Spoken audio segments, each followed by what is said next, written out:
Good afternoon. Welcome.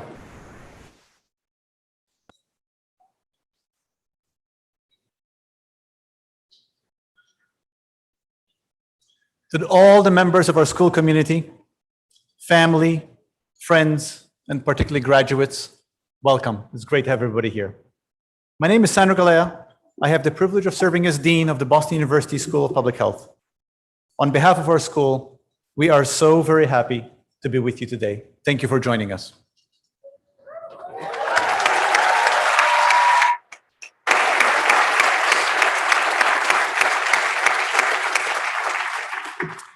Now, this celebration has been a moment deferred.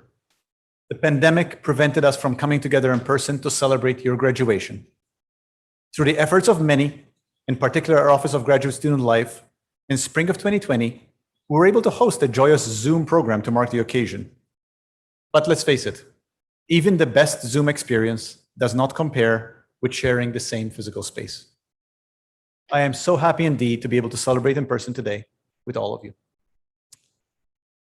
Today's celebration does not undo the fact that it has been a difficult time. Your final year at the school unfolded under extraordinary circumstances. These circumstances called on you to engage with a world historical challenge.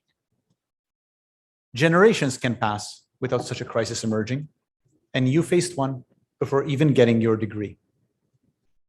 We are immensely proud of how all our students rose to the occasion, supporting health at the local, national, and global level. But we also know it has been hard. It is important to acknowledge this, to sit with it. It has been hard because of disruption. It has been hard because of loss. In this country alone, we've lost 700,000 people to the disease. We have also been touched by tragedy here at the school. This has come in the form of COVID, and more recently, it has come as a random tragedy to which we are all vulnerable. Some of you likely know that Professor David Jones passed away suddenly last month in an accident. David was an associate professor in our Department of Health Law, Policy, and Management, and a much-loved member of our community. His loss only compounds the pain of last year. In the context of loss, it has been hard to know where to go next.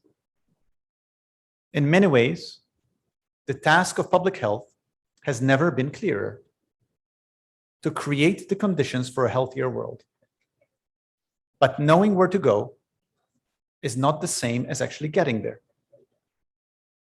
In the face of hardship and loss, it can be difficult to proceed.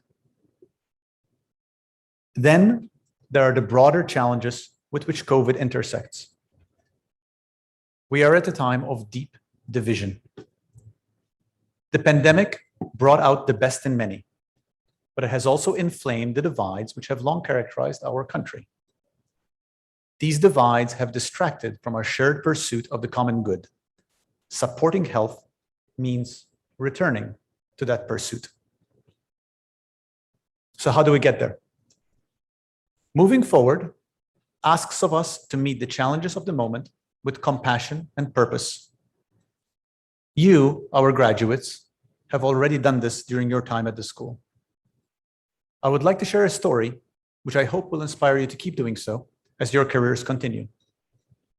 It is a story which reflects the kind of sadness we have seen much of in this past year, but also, I think, the hope that carries us through.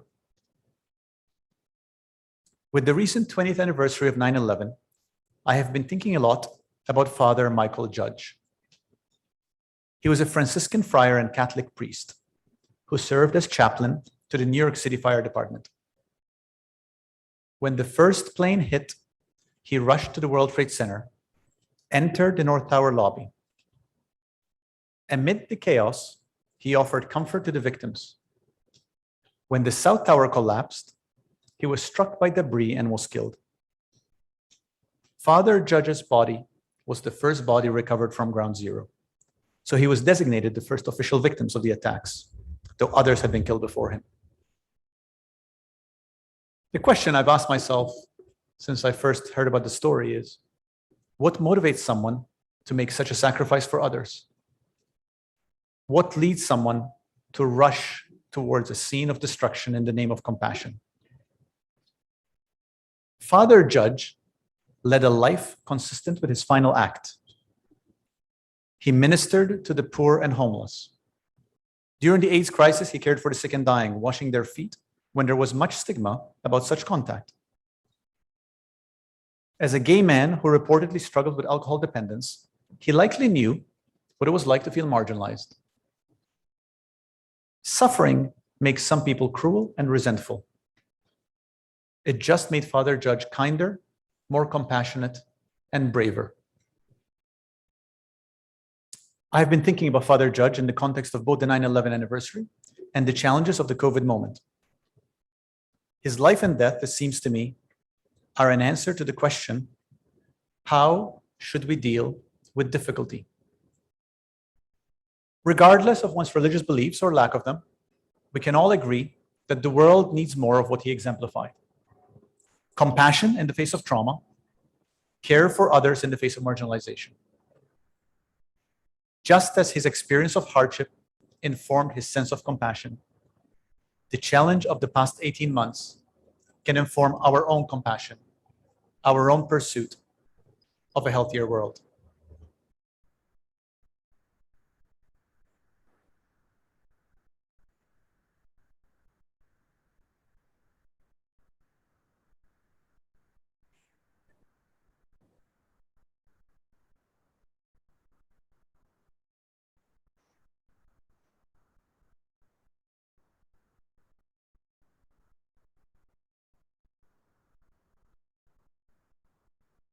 We are now at a time where we are slowly emerging from the pandemic. It's not over, but the development of vaccines means that the worst of the crisis is likely behind us. COVID has not been an experience that any of us would choose to go through again. However, I think I speak for many when I say I am glad we were able to face this as a community. The care and support you all have shown for each other have helped all of us through these times.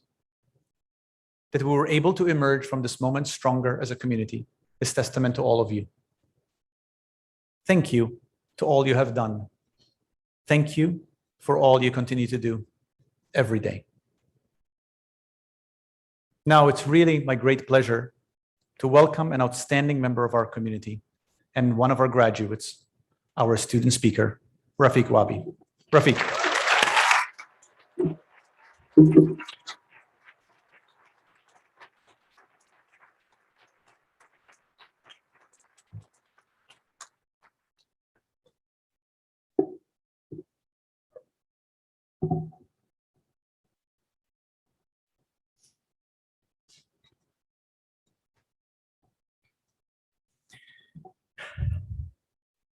It's really good to see you guys.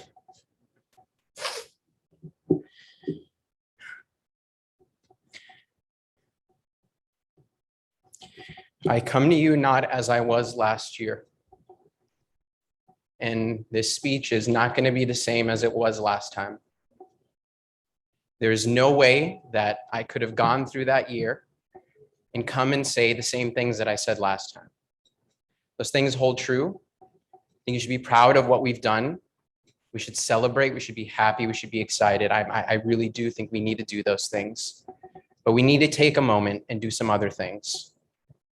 And it may not feel very pleasant right now, and I understand that, but I think this is important. And it's also important to let you know that there's, death has just been around us. It's like an all-present kind of thing now, if you're paying attention. Just 48 hours ago, I lost my aunt in Egypt. And I haven't even had the moment to really process it yet. That's how regular these events have now happened, right? I've come to call it that year, and it's something that continues. So I don't want us to get this false sense that that year is something that started, ended, and it's done. No, that year continues, but I'm going to talk about that year for a little bit.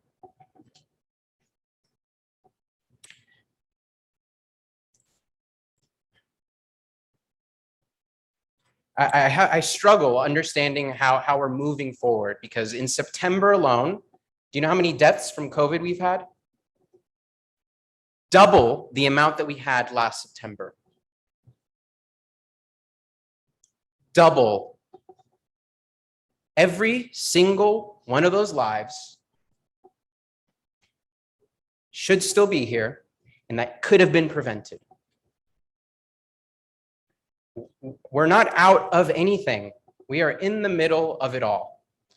And I don't know what to call it, but it's a mess. We're in a mess.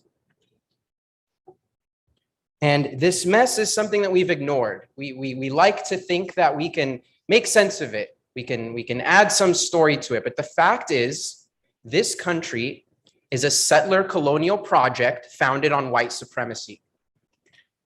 That is the reality that we live in today and around this world. And these are truths that I have avoided as an immigrant, as a brown person from a colonized country. I have ignored this myself. But there is a reckoning that we have to have right now. There's no other way to move forward. And it's a reckoning that's not going to be easy. It's not going to be simple. And so today I'm going to talk about two things: rage and hope. And these are two things that don't come one, and then you finish that one, and then you do the other. These are two things that I am regularly practicing daily. I regularly practice rage, and I regularly practice joy. And I'm going to talk to you what that means. That year, my rage consumed me. There's no other way to describe it. If you're close to me, then you know it. If you follow me on Twitter, you might also know it. I can't describe it in any other way than I was completely filled with rage. And I don't know even exactly what to describe what the rage was. It's rage, right? It became uncontrolled and unfathomable. But I know some things definitely had a role in that rage. I know the continued Black death that we see daily had something to do with that rage. I know our immigration policies and our borders that we put up that continue to harm and push people out back into terrible conditions. I know that had something to do with my rage. I know the fact that we knew the things that we needed to do as experts and scientists and public health professionals, and we elected this democratic we're going to get rid of the Republicans and we're going to dunk on them, and now we're good. We got the Democrats in. And then what happened? Failure after failure, not doing what needs to be done, playing the game, always playing the political game at the cost of lives. These are people's lives. And I think we've done such a good job of disconnecting from that. And it's not just we, this is our capitalist society. It distracts us so well. You don't have to think about it anymore. You don't have to think about the thousands of people who are unhoused. You can see them every once in a while and make sense of it and then just keep walking. We found ways to make sense of everything. We found ways to liberalize everything and say we can put this reform and that will solve the issue, and then just keep on going. We can go through this pandemic and we can start a new normal and keep on going. No, it doesn't work like that. I mean, just look around us, and then it's just in our country. Look at the world. After I left, and after I graduated with my master's, I went to UCLA to start my PhD. I'm in my second year right now.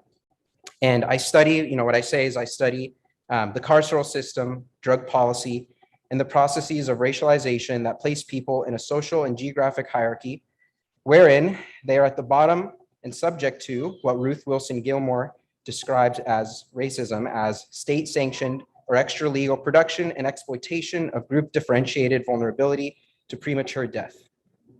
That's academic speech for I study why we have decided to respond to almost every single social ill in our society with police, prisons, and violence.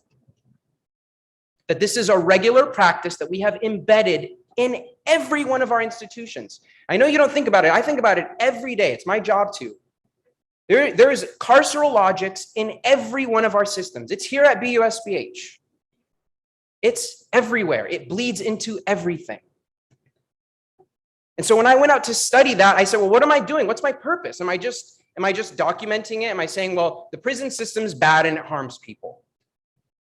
You don't need a PhD for that. You really don't. You don't need a PhD to tell a lot of these folks what we tell them. Like, really, we tell them like, working in terrible working conditions is bad for your health. Of course, people know that. They don't need us to tell them that. They've experienced that themselves. And so what is my role? I have to be challenging power. That's my role. I can't just keep going on day by day and saying that this system is going to fix itself. It's not. It's doing exactly what it was designed to do. On April 19th, 2021, Mario Gonzalez was killed by the police in Alameda County, California. He was a 26-year-old man who was at a park doing nothing, just hanging out at a park.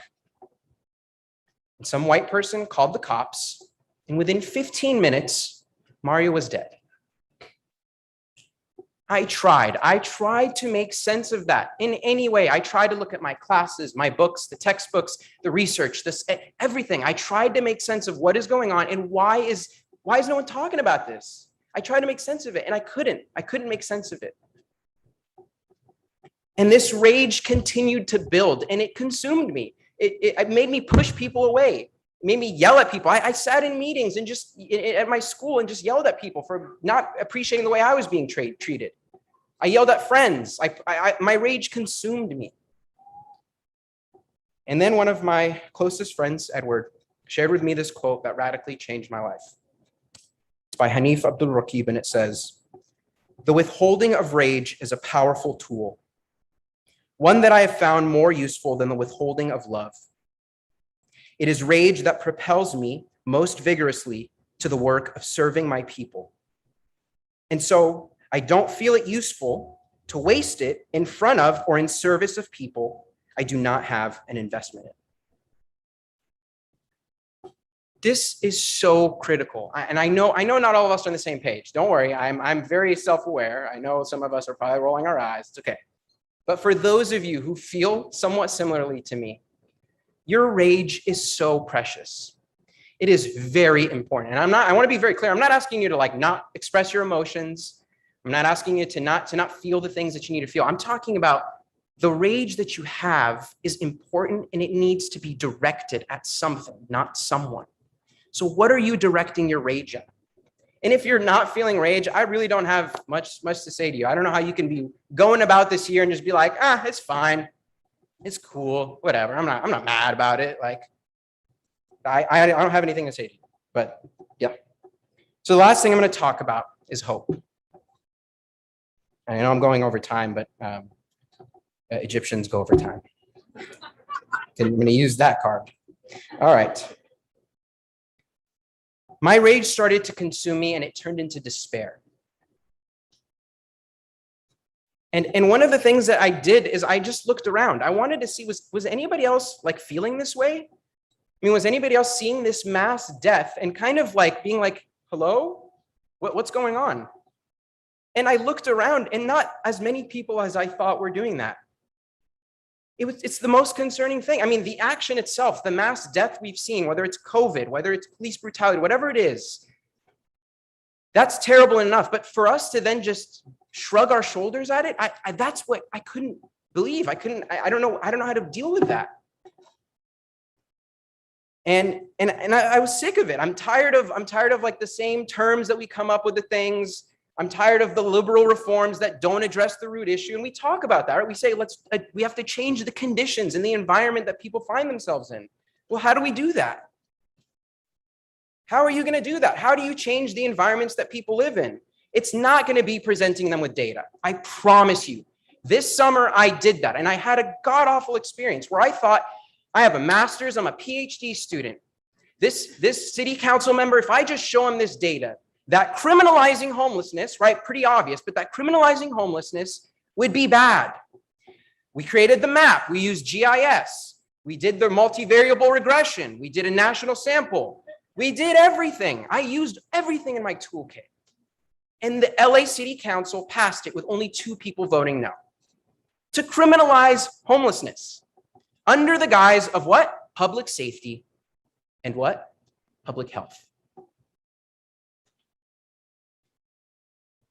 So I had to change everything.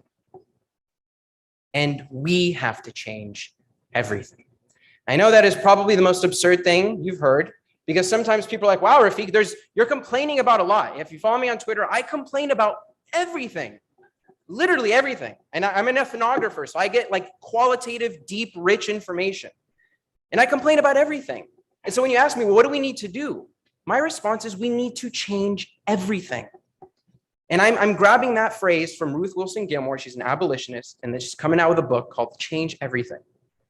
That's the radical project that we have to set up to do, is to literally change everything, every one of our systems, every one of our processes. They're all designed to create a hierarchy wherein some people benefit and some people don't. That's just the way it is. And until we accept that, it's not going to change. So this past year, I became a prison and police abolitionist. And that term has been used a ton. And this isn't, and sorry, I want to correct myself. I didn't become that. This is something that I am becoming. This is something that I am regularly practicing and learning about. And Miriam Kaba, who is a prison abolitionist and a community organizer, she says this. She says, prison industrial complex abolition is a political vision, a structural analysis of oppression, and a practical organizing strategy. While some people might think of abolition as primarily a negative project and say, let's tear everything down tomorrow and just hope for the best, PIC abolition is a vision of a restructured society in a world where we have everything we need: food, shelter, education, health, art, beauty, clean water, and more things that are foundational to our personal and community safety.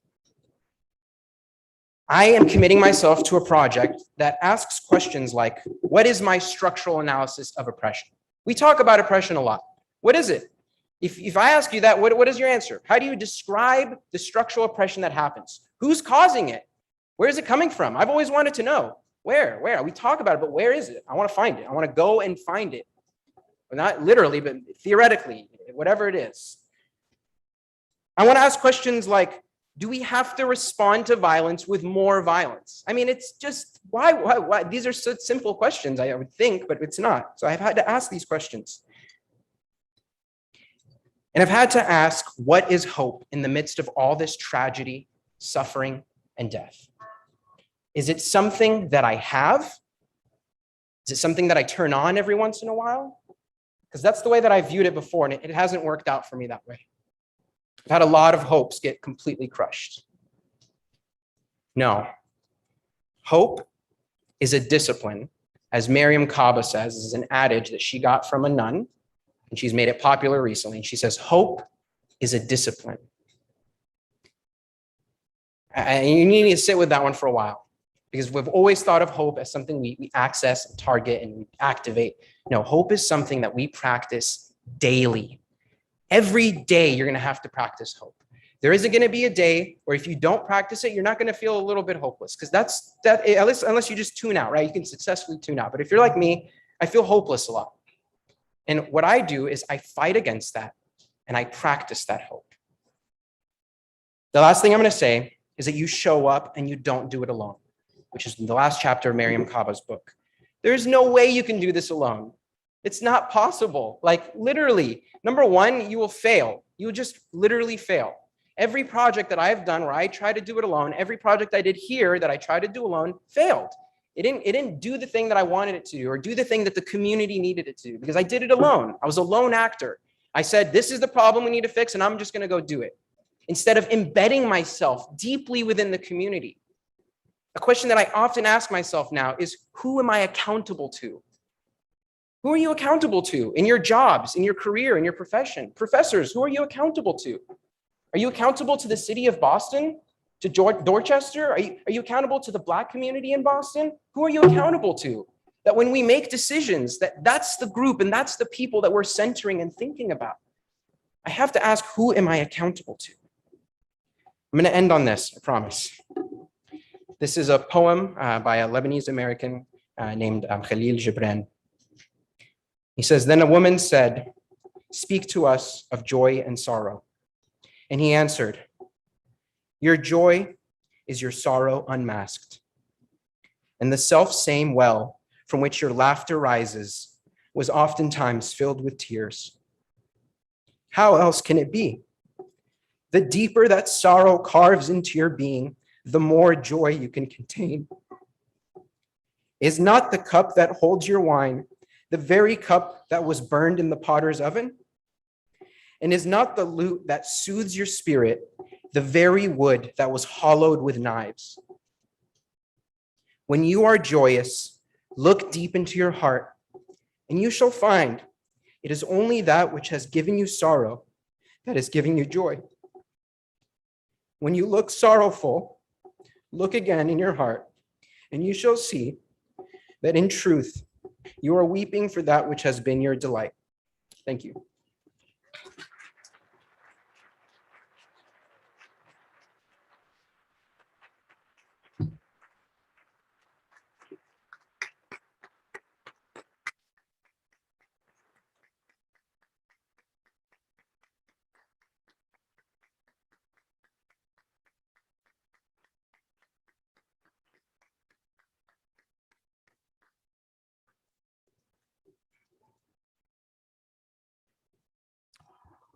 Thank you, Rafiq.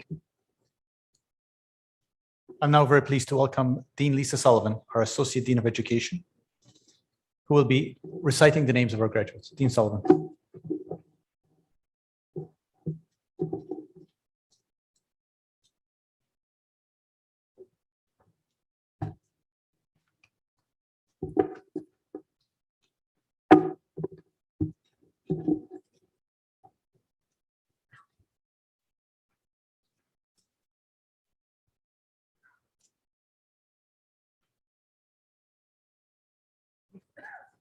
Michael Adetunji Adegboye.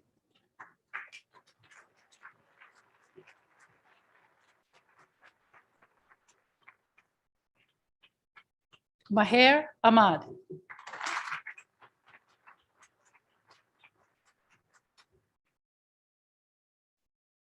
Ayerdele Titi Lope Ajayi.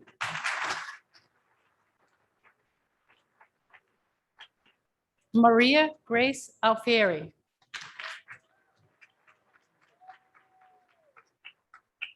Brianna Lynn Allen.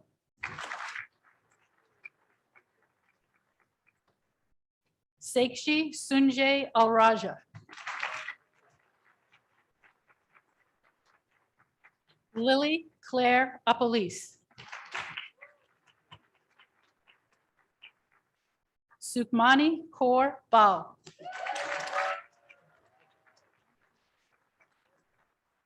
Brianna Nicole Beloy.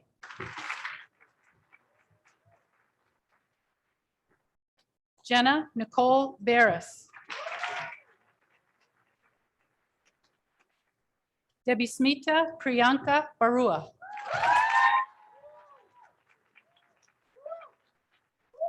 Rebecca Faye Berger.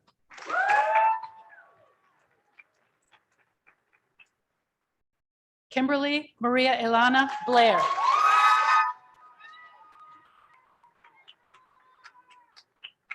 Jeffrey Owusu Boateng.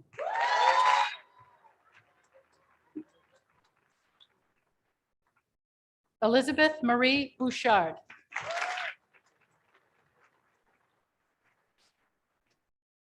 Elizabeth Boyce.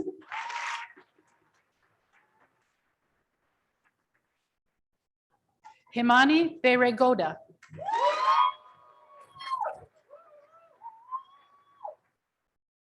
Amanda Ray Canavachel.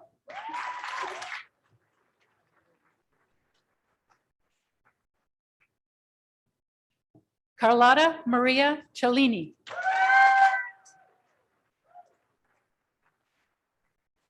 Andrew Benton Chow.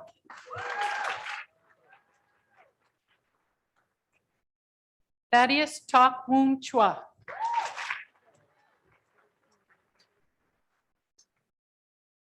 Emily Ann Cuff.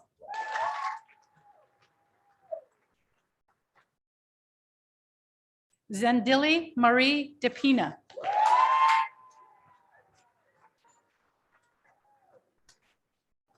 Jarlis Diaz.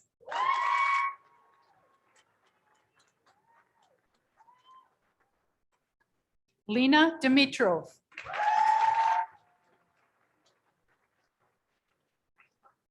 Mary Rose Deneen.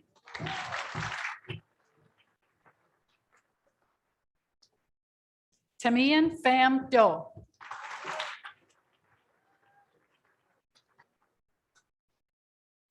Isabel Caitlin Donahoe.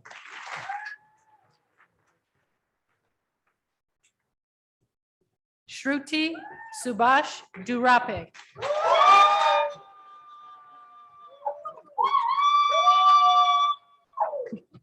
Lynn L. Sher.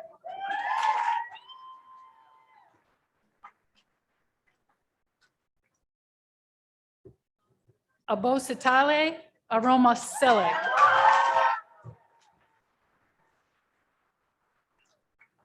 Daniela Estrella.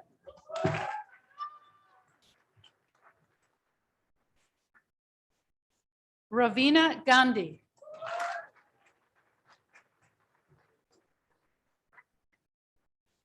Megan E. Gentile.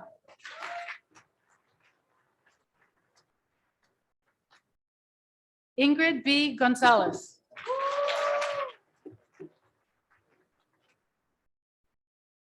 Rachel Esther Hamilton.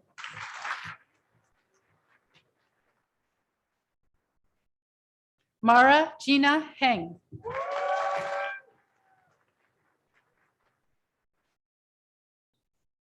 Carolyn Faith Hoffman.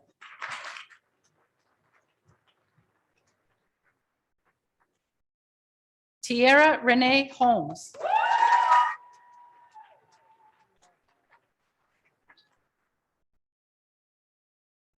Kayla Nicole Hui.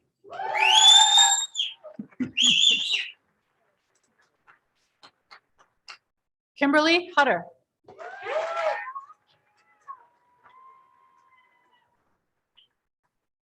Sydney Jean.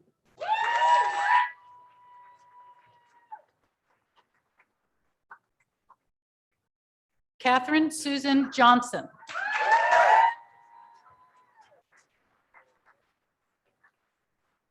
Venkuta Somia Kanakadandi.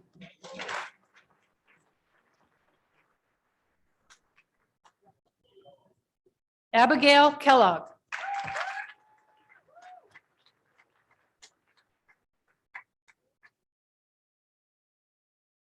Mirzan Alem Khan.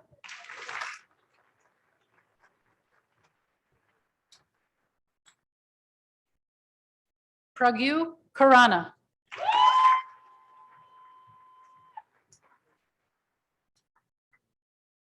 Hitashini Kudichirla.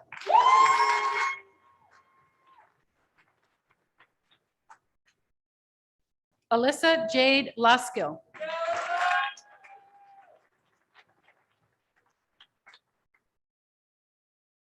Melissa Machado.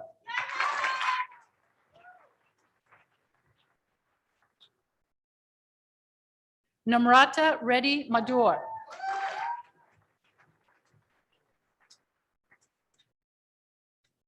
Pooja Malhotra.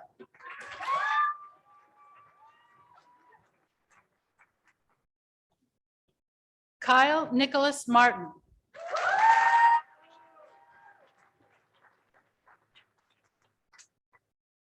Danielle Catherine McPeak.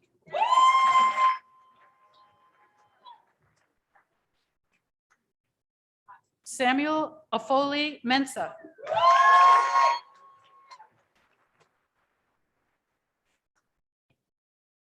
Javier Miranda.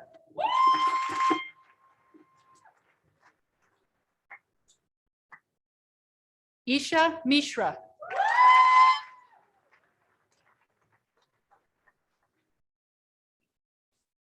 Lasur O'Callahan.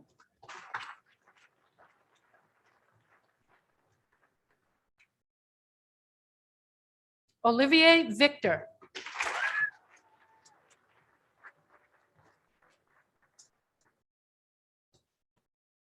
Alyssa Ray Patterson.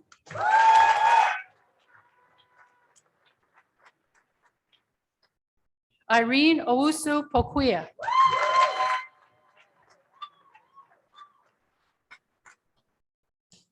Erin Polka.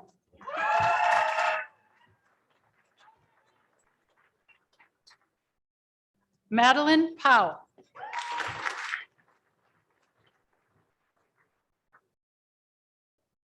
Hannah Puckett.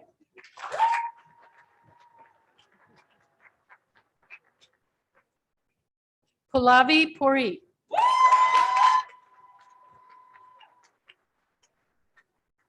Sei Sajan Ratnaparki.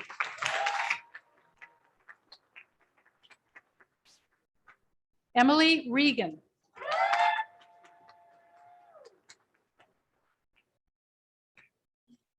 Grace Robbins.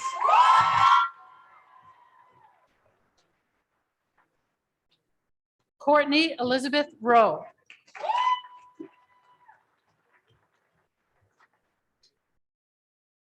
Pratik Pramadrau Shingru.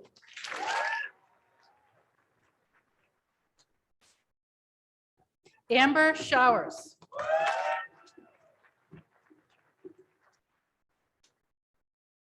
Emily Cilio.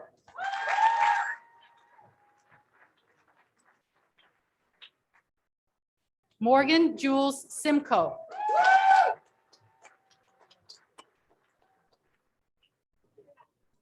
Amanda Slider.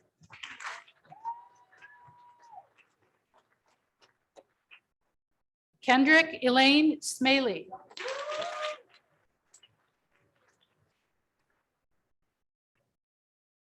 Rachuna Lalit Talikar.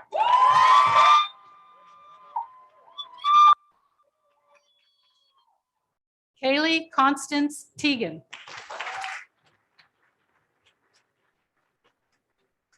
Disha Mayorbai Thacker.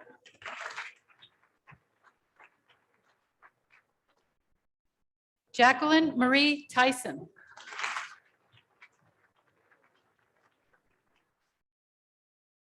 Mansi Varma.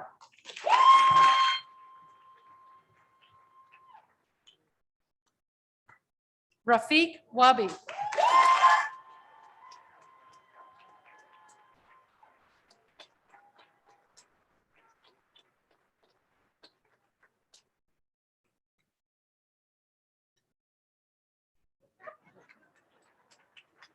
Andrea Yesupakam.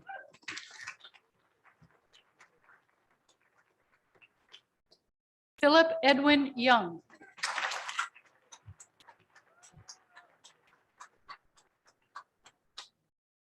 Wendy Zhang.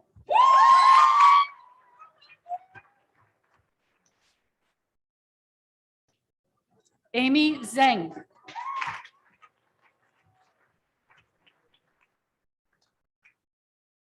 Hoda Khaled Abdel Badi Yehya.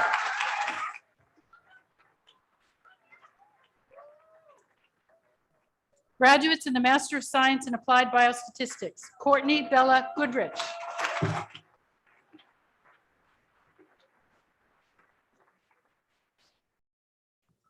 Leah Santa Croce.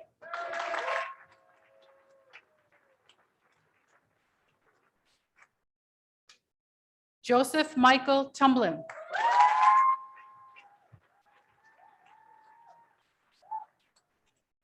Graduates in the Master of Science in Epidemiology, Autumn Hallie Gertz.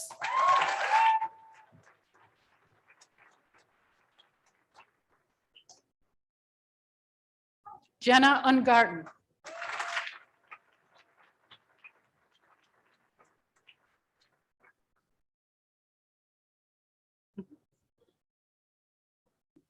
Yorgos.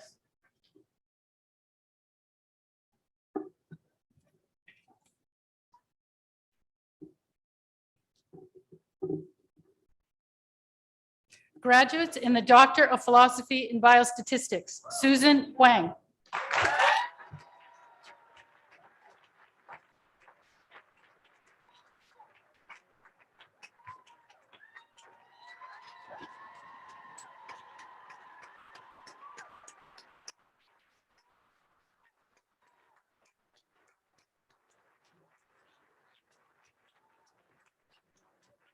Okay,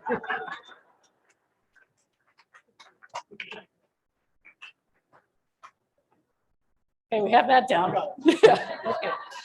Elise Lim.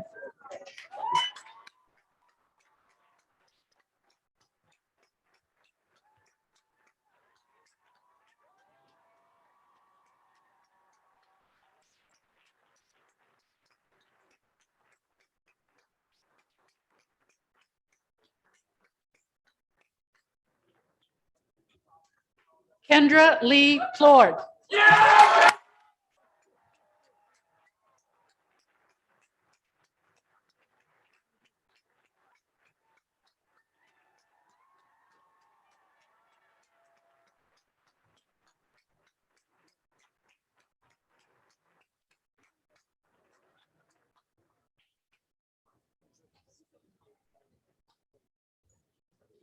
Sarah Van Ness Levitt.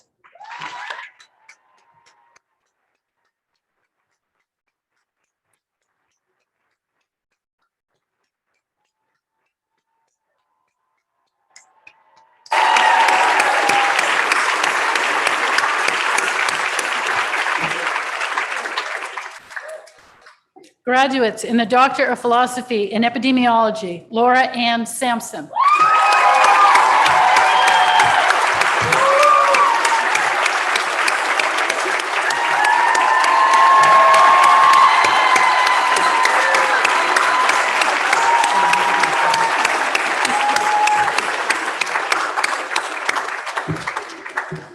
Graduates in the Doctor of Public Health in Leadership, Management, and Policy, Allison Lynn Kimmel.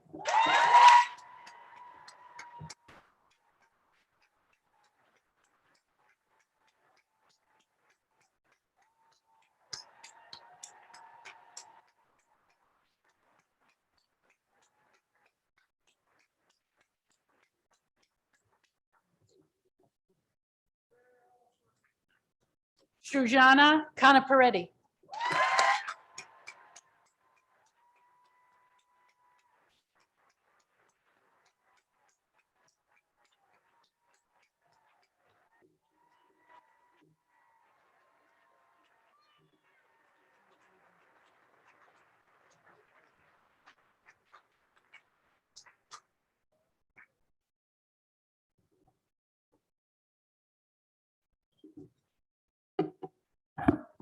Well, that was wonderful.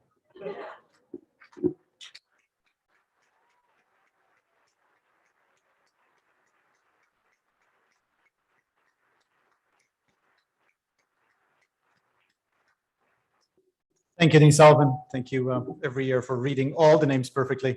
And congratulations to everybody, truly. We'd also like to take this time to congratulate all our 2020 SPH award winners. In May, we honored students, faculty, and staff who last year made outstanding contributions to the life of our school. I would like to take a moment now to acknowledge their achievement.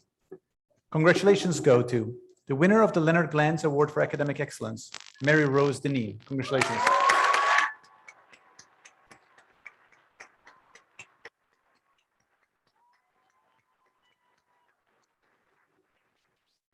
Winner of the Norman Scotch Award for Excellence in Teaching, Candice Belanoff.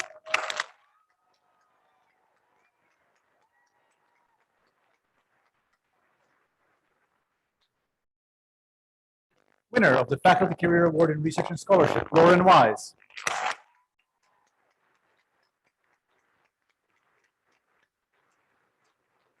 Winner of the Zidra Knacht Award for Distinguished Service, Jessica Christian.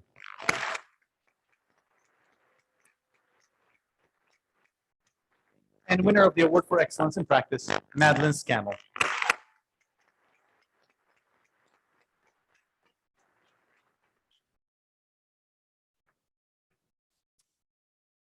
So everybody, first join me in saying one more congratulations to our graduates. And we stand up to honor our graduates.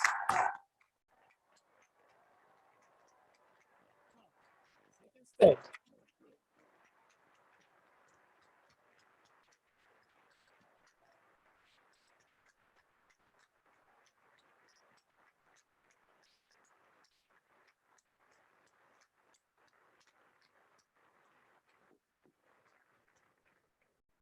Now, Graduates, no. Nobody does these things alone. So I'm going to ask our graduates to stand up and thank everybody around them, your loved ones, family, friends, professors, staff who made this possible.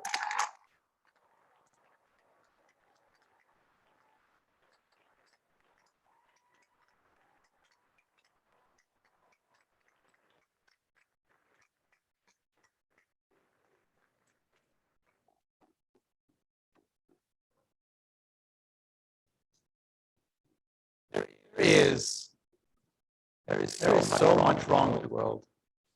And there is so much that gives joy and hope. And nothing gives more joy and hope than to see new graduates. Because you are already making the world a better place. And I, for one, cannot wait to see what you do with your lives and your careers. Thank you for everything you did in your time with us. And thank you for everything you're going to do throughout your life. Once again, congratulations to you. Congratulations to the loved ones of the graduates. And now, I'd like to invite everybody to join us for a festive reception with food over there. Everybody. Congratulations. Wonderful to see you all.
Me again, and love is